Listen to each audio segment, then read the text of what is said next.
శంకర హృదయ నివాసిని పార్వతి పరమేశ్వరి శంకర హృదయ నివాసిని పార్వతి పరమేశ్వరి.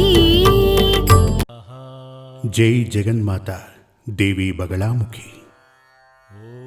ఓం హ్రీం బగళాముఖి వరదే సర్వసౌభాగ్యప్రదాయిని సమస్త భక్తానాం సర్వాభీష్టం సాధయ సాధయ హ్రీం ఓం స్వాహ. మనకు పునర్జన్మ అనేది ఉంది అన్న విషయాన్ని వేదశాస్త్రాలు చెప్తున్నాయి. అంటే ఈ జన్మలో మనం చేసినటువంటి పాప పుణ్యాలను బేస్ చేసుకుని మరణానంతరం స్వర్గప్రాప్తి నరకప్రాప్తి ఉంటుంది. అంటే పుణ్యం చేసిన ఆత్మ ఉంటే ఆ ఆత్మకి మరణానంతరం స్వర్గప్రాప్తి ఉంటుంది. పాపం చేసినటువంటి ఆత్మకు పాపం చేసిన ఆత్మ అంటే ఆ మనిషి మరణించిన తరువాత నరక ప్రాప్తి కలుగుతుంది. కానీ స్వర్గానికి చేరిన ఆత్మలు కొంతకాలం వరకే అక్కడ ఉండటం జరుగుతుంది. అటు తరువాత ఆ ఆత్మలు మళ్లీ ఈ భూమి మీదకి పునర్జన్మనొందుతాయి. భూమి మీద సుఖభోగాలు అనుభవించి సంతోషంగా బ్రతికిన చాలామంది మనకు తెలుసు కదా. సకల సౌభాగ్యాలతో బ్రతికిన మనుషులు వీళ్ళందరూ కూడా స్వర్గం నుంచి వచ్చి భూమి మీద పుట్టిన ఆత్మలు. మహా కష్టనష్టాలు అనుభవించిన ఆత్మలు కూడా మనకు తెలుసు, మనుషులు తెలుసు కదా. పుట్టిన దగ్గరి నుంచి దారిద్ర్యం, రోగం, అనాథ జీవనం, ఇటువంటి కష్టనష్టాలు అనుభవిస్తున్నటువంటి వ్యక్తులు కూడా మనకు తెలుసు. వీళ్ళు నరకం నుంచి భూమి మీదకు వచ్చి జన్మించిన ఆత్మలు.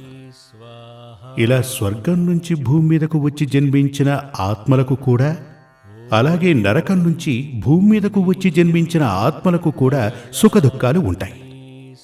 అది వాళ్లకు సంబంధించిన వారు గతంలో చేసిన పాపపుణ్యాలను అనుసరించే ఇక్కడ సుఖాన్నో దుఃఖాన్నో అనుభవించి తీరాలి. ఇద్దరికీ కూడా సుఖదుఖాలు ఉంటాయి. ఇప్పుడు చూడండి, పెద్ద భవంతిలో నివసించేవాడికి సుఖము, అందులోనూ దుఃఖం కూడా ఉంటుంది కదా. గుడిసెలో జీవించే వాడికి కూడా అక్కడ సుఖం అంటూ ఉంటుంది, అక్కడ అతనికి దుఃఖం ఉంటుంది.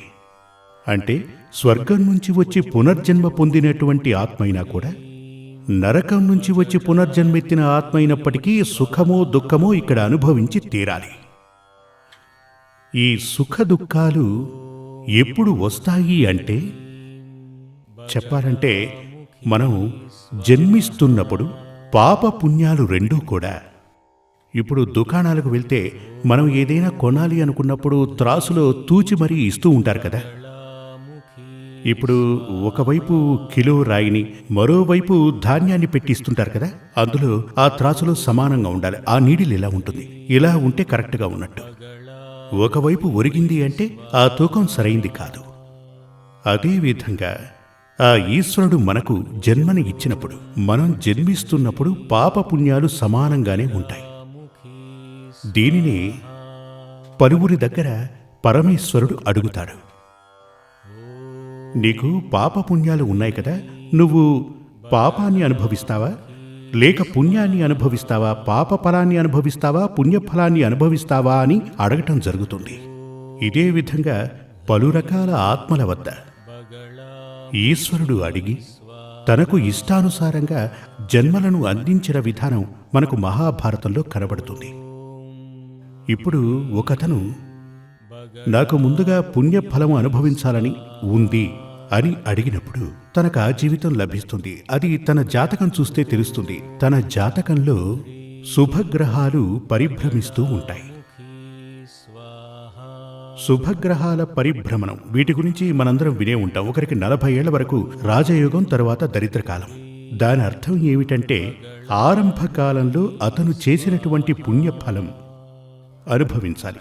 అతనికి సకల విధాల సంతోషాలు, సుఖం తనకు లభిస్తాయి, సకల ఐశ్వర్యాలు లభిస్తాయి. మనకు ఈ భూమి మీద ఏం కావాలి? మంచి జీవితం, మంచి ఇల్లు కావాలి, మంచి వాహనాలు కావాలి, ప్రేమానురాగాలతో జీవనం సాగించే భర్త కావాలి, భార్య కావాలి, అందం, తెలివితేటలు, బుద్ధి ఉన్నటువంటి పిల్లలు కావాలి. డబ్బు, కష్టపడకుండా డబ్బు సమకూరాలి, అన్ని భాగ్యాలు కలగాలి కదా ఈ భూమి మీద మనకు. ఇటువంటి సకల యోగాలు అతన్ని వెతుక్కుంటూ వస్తాయి. లేదు అంటే అటువంటి యోగాలన్నీ ఉన్నటువంటి ఓ కుటుంబంలో, అటువంటి యోగాలు ఉన్నటువంటి ఓ వ్యక్తికి, పురుషుడికి కొడుకుగాను కూతురుగాను పుట్టడం జరుగుతుంది. ఎందుకని? పోయిన జన్మలో చేసినటువంటి పుణ్యఫలం. ఇటువంటి పుణ్యాత్మలు కూడా కొంతకాలం గడిచాక కష్టాలు అనుభవిస్తాయి, కష్ట నష్టాలను చవిచూడటం జరుగుతుంది. ఆ సమయంలో అతనికి పాపగ్రహాలు తిరుగుతుంటాయి. రాహువు, కేతువు, శని ఇటువంటి పాపగ్రహాలు అతని జీవితంలో తిరుగుతూ ఉంటాయి. పాపగ్రహాల దశాకాలంలో కష్టనష్టాలు ఉండడంతో పాటు శుభగ్రహాల దశకాలంలో మంచి జరగటానికి కారణం ఏమిటి అంటే ఇతను గత జన్మలో చేసినటువంటి పాపపుణ్యాల ఫలమే. కానీ ఈ జీవితంలో మనకి పోయిన జన్మలో మనం అధికంగా పాపాన్ని చేశామా, అధికంగా పుణ్యాన్ని చేసున్నామా? ఈ విషయాలన్నీ పుణ్యఫలం వస్తే మనందరికీ సంతోషమేగా. అందరూ ఇటువంటివి నమ్ముతారు. సుఖాలు, సంతోషం, ధనం ఇది ఎలా వచ్చినా మనందరికీ సంతోషమే. కానీ దుఃఖం రాకూడదు కదా. కానీ ఈ దుఃఖం ఎప్పుడు మన జీవితంలోకి వస్తుంది? అది రాకుండా నివారించడానికి మనం ఏం చెయ్యాలి? ఇప్పుడు ఒక ఆచార్యుని వద్దకు వెళ్ళి మనం అడగగలం, అంతేగా. అందుకనే జీవితంలో ఎప్పుడూ కూడా మనకొక ఆచార్యుని అవసరం ఉంది, మార్గదర్శకుని అవసరం ఉంది. మనం ఒక వాహనంలో వెళుతున్నప్పుడు ఒక డ్రైవరే ఆ వాహనాన్ని నడుపుతుంటాడు. బస్సుల్లోనూ రైళ్లలోనూ వెళుతుంటాం, ఫ్లైట్లో వెళుతుంటాం. అక్కడ ఒక వ్యక్తి మనల్ని కంట్రోల్ చేసుకుంటూ తీసుకువెళతాడు. అతను ధర్మబద్ధుడు అయ్యుండకపోతే మన పరిస్థితి ఏంటి? మనకు ప్రమాదం కదా. అతను ధర్మబద్ధుడే అయితే సకల ఆపదల నుండి మనందర్నీ కాపాడి లక్ష్యానికి చేరుస్తాడు. అదేవిధంగా మన జీవితంలో ఉన్నటువంటి కర్మ ఫలాలను మనకు సంతోషమా లేక దుఃఖమా ఏది రాబోతోందో ముందే తెలుసుకుని సంతోషమే వచ్చే ఛాన్స్ ఉంటే అది సంపూర్ణంగా మనకు లభించి తీరాలి, పూర్తిగా లభించాలి. కొందరి జాతకానుసారం ఈ లగ్నానికి 4వ స్థానానికి ఓ సంబంధం ఉంటుంది. ఈ రాజకీయ నాయకులందరూ కూడా లగ్నానికి 4వ స్థానానికి సత్సంబంధం ఉంటేనే వాళ్ళు రాజకీయంలో రాణించగలరు. అంటే లగ్నానికి 4వ స్థానానికి సత్సంబంధం కలిసి రావాలి. కనుక ముహూర్త బలానికి ఈ వ్యక్తికి చక్కటి సంబంధం ఉంటేనే కదా అతను గొప్పవాడు కాగలడు. కొందరి జాతకానుసారం అతనికి ప్రైమ్ మినిస్టర్ అయ్యే యోగం ఉంటుంది, కానీ అతను ఎమ్మెల్యేగా ఉండిపోతాడు. చూసారా, అతనికి సంపూర్ణం కాలేదు. ప్రైమ్ మినిస్టర్ అయ్యే యోగం ఉన్నా కూడా, సీఎం అయ్యే యోగమున్నా అది పూర్తిగా మనకు లభించి తీరాలి. నాకు అర్హత కలిగినది నాకెందుకు లభించదు? దీనికి కారణం గత జన్మలో చేసినటువంటి పాపాలు శాపాలై పరిణమించాయని అర్థం, అడ్డంకులున్నాయని అర్థం. ఉదాహరణకు కత్రి సమయాన తీసుకోండి. సూర్యుడు భయంకరమైన వేడి నిప్పులను చిమ్ముతూ ఉంటాడు. ఆ వేడి తప్పకుండా మనల్ని తాకాలి. కానీ ఒక మేఘం ఆ సూర్యుణ్ణి కమ్ముకుంటే ఏమవుతుంది? సూర్యుని వేడి మనల్ని తాకదు, కానీ పగటిపూట సూర్యుడు ఉండి తీరాలి. దారిలో వెళ్ళటానికి మనకు టార్చ్ అక్కర్లేదు, వెలుగెలాగూ ఉంటుంది. కానీ అది కాదు, కత్రి సమయంలో భయంకరమైన వేడి కలిగిన సూర్యుని కిరణాలు వచ్చి మనల్ని తాకాలి. దానికేం కావాలి? గాలి తగిలి ఆ మేఘం పక్కకు తప్పుకోవాలి. మేఘం పక్కకెళితే మనకొచ్చి చేరుతుంది కదా. ఇప్పుడు అదేవిధంగా ఆర్టిఫిషియల్గా వచ్చినటువంటి గాలి ఆ మేఘాన్ని తరిమేసినట్లుగా మన జీవితంలో ఉన్నటువంటి అడ్డంకులు తొలగి జీవితంలో మనకు అర్హత ఉన్నటువంటి, అవకాశం ఉన్నటువంటి రాజయోగం జాతకంలో ఉంటే అది సంపూర్ణంగా మనకు చేరాలి, మనం అనుభవించి తీరాలి.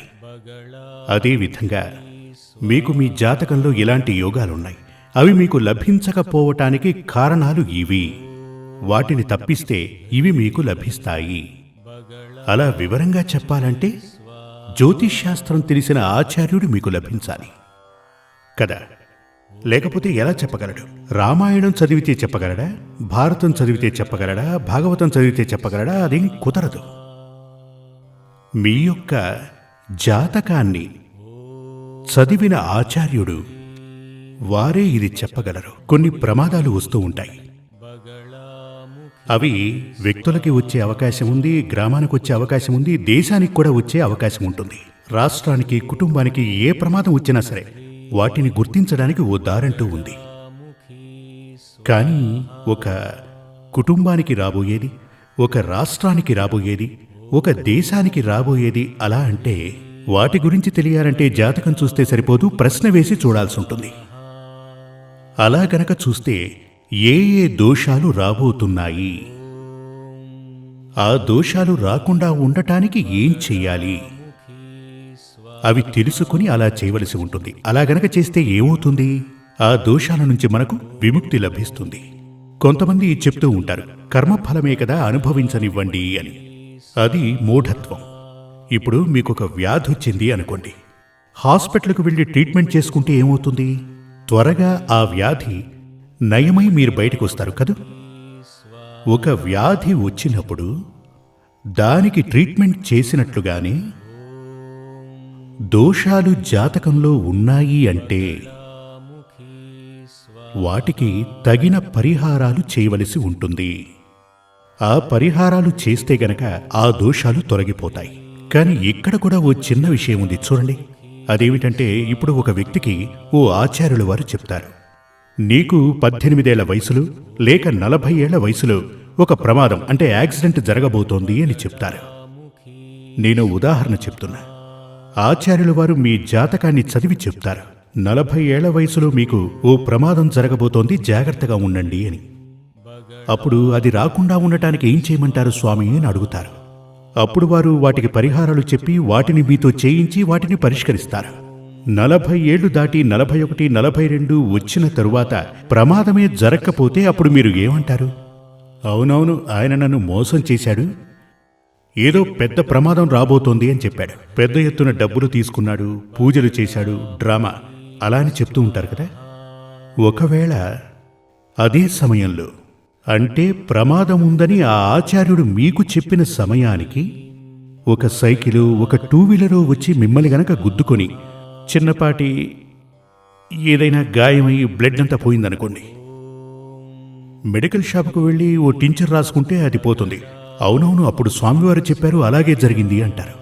అమ్మయ్య, దేవుడి దయ, పరిహారం చేసుకోవటం వల్ల తప్పించుకున్నామంటారు అంటారు కదా. అప్పుడు ఆ పూజకి కూడా ఓ విలువ ఉంటుంది, అలాగే ఆ ప్రవచనానికి కూడా విలువ ఉంటుంది కదా. ఇదే విధంగా పరిహారం చేయటం వల్ల ఏమవుతుందంటే, ఓ పెద్ద వర్షం వస్తోందనుకోండి, ఆ వర్షంలో మీకు తడవకుండా వెళ్ళటానికి ఓ గొడుగు అవసరమవుతుందిగా. పెద్ద వర్షం, ఆ వర్షంలో ఓ గొడుగు పట్టుకుని నడిస్తే మీ శరీరం తడవదు, పొడిగా ఉంటుంది కదా. అదేవిధంగా పరిహారం చేసినప్పుడు పెను ప్రమాదాలు రాకుండా మనల్ని మనం రక్షించుకోగలము. రోగాలు వచ్చినప్పుడు చికిత్స చేసినట్టుగాని దోషాలు ఉన్నాయి అని తెలిసినప్పుడు వాటికి పరిహారం చేస్తే, అంటే ఇవి 2 విధాలుగా ఉంటాయి.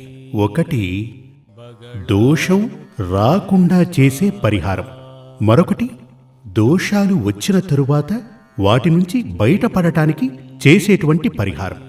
వ్యాధి రాకముందు టీకాలవి వేస్తారు కదా, ఇక వ్యాధి వచ్చిన తరువాత చికిత్స వేరేలా ఉంటుంది.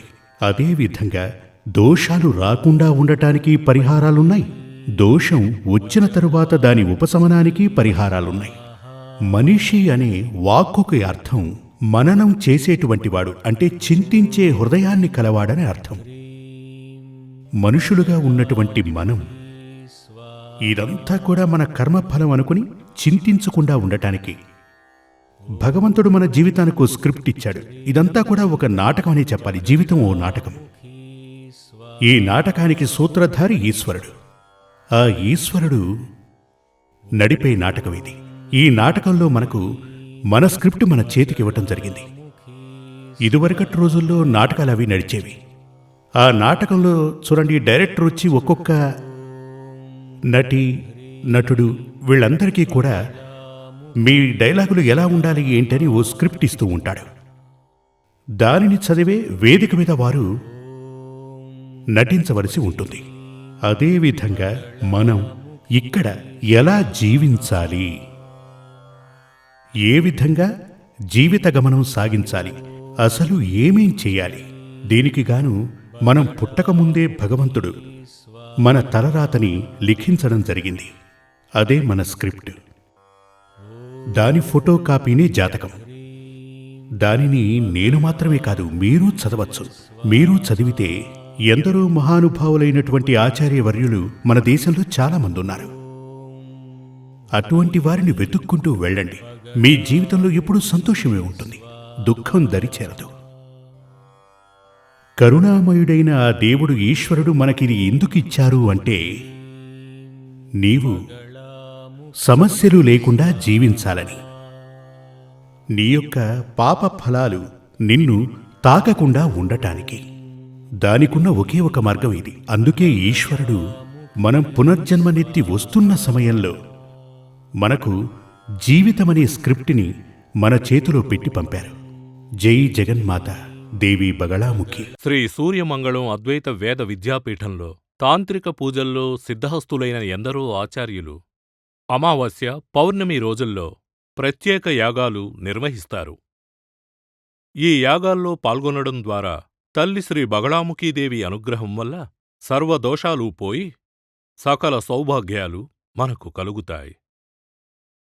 శ్రీ సూర్యమంగళం అద్వైత వేద విద్యాపీఠం జ్యోతిష్యం, ప్రశ్నలు, వాస్తు, తాంత్రిక పూజలు మరియు వేదయాగాలు నిర్వహిస్తారు. సంప్రదించవలసిన నంబర్ 7305442299 7305442299. చెన్నై, కోయంబత్తూర్, బెంగళూరు, హైదరాబాద్, విజయవాడ, ఢిల్లీ, ముంబై, తిరునల్వేలి, టెక్సాస్.